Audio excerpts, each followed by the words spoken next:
Baik, Baik, kita kita mulai. mulai.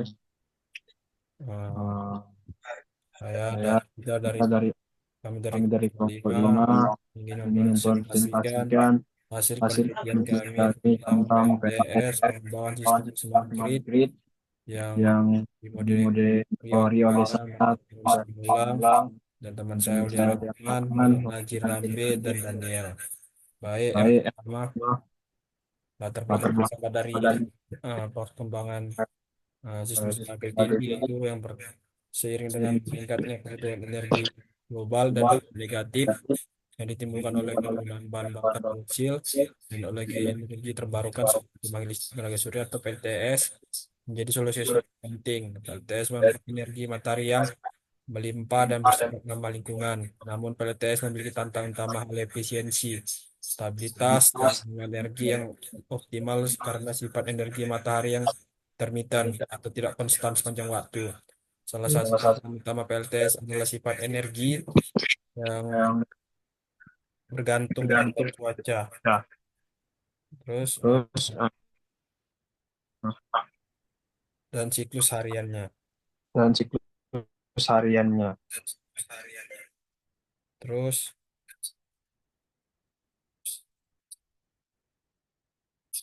pada produksi listrik dari PLTS hanya maksimalkan ketika matahari bersinar dan menurun drastis pada malam hari atau saat atau saat cuaca mendung.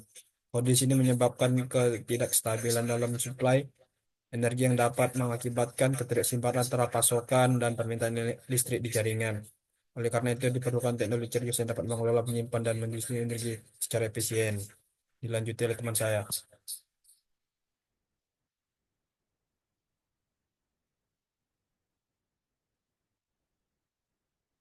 Baik, saudara Baik, Aulia dipersilakan. baik, saya akan melanjutkan eh, hasil dari proyek kami. Itu ada rumusan masalah. Yang pertama, bagaimana penerapan teknologi smart grid dapat meningkatkan efisiensi produksi dan distribusi energi dari PLTS. Yang kedua ada bagaimana smart grid dapat membantu mengatasi fluktuasi produksi energi dari PLTS yang bergantung pada instansi sinar matahari. Yang ketiga ada bagaimana interaksi sistem penyimpanan energi dengan smart grid dapat mengoptimalkan penggunaan energi yang dihasilkan oleh PLTS. Eh, yang pertama itu ada tujuan penelitian. Di sini tujuan penelitian kami menganalisis pengaruh penerapan teknologi smart grid terhadap efisiensi produksi dan distribusi energi listrik yang dihasilkan oleh PLTS. Eh, Menilai sejauh mana smart grid mampu mengoptimalkan produksi listrik dari PLTS dan meningkatkan efisiensi distribusinya ke jaringan listrik. Ada landasan teori eh, di mana dalam penelitian mengenai smart grid pada pembangkit listrik tenaga surya atau PLTS untuk meningkatkan efisiensi. Landasan teori yang digunakan mencakup konsep-konsep dasar mengenai smart grid, energi terbarukan, dan teknologi pendukungnya. Dengan memanfaatkan teknologi cerdas seperti penempatan real-time, integrasi penyimpanan energi, dan manajemen beban yang lebih baik, smart grid dapat mengatasi tantangan fluktuasi produk energi terbarukan dan memaksimalkan efisiensi serta stabilitas jaringan listrik berbasis PLTS. Selanjutnya akan dilanjutkan oleh Daniel. Baik, terima kasih. Selanjutnya alat dan bahan percobaan simulasi. Yang pertama itu ada panel surya dengan spesifikasi daya yang diketahui, misalnya 100 WP, multimeter untuk mengukur tegangan volt dan arus listrik I yang dihasilkan panel surya.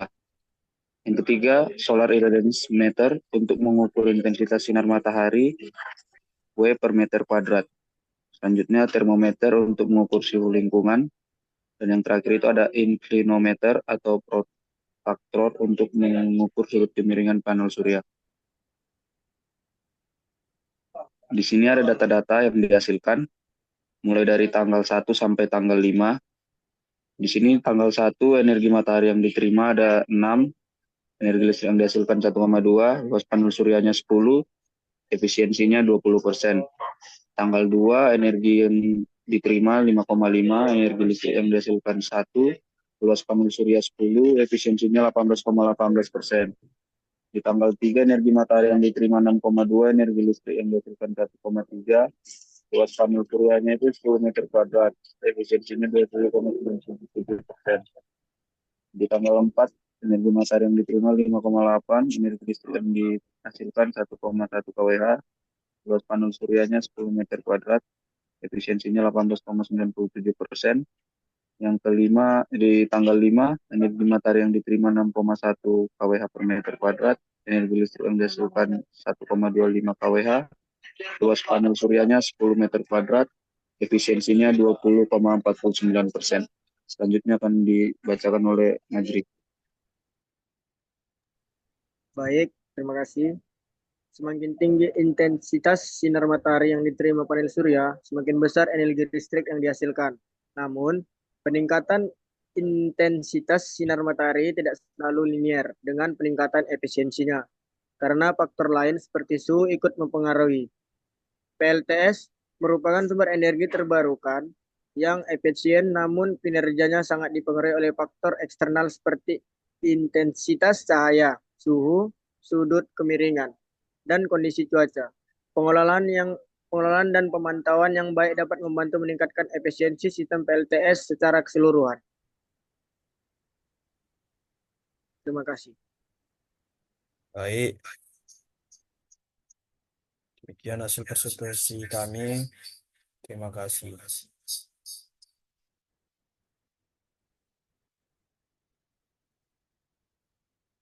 Tuh. Ya,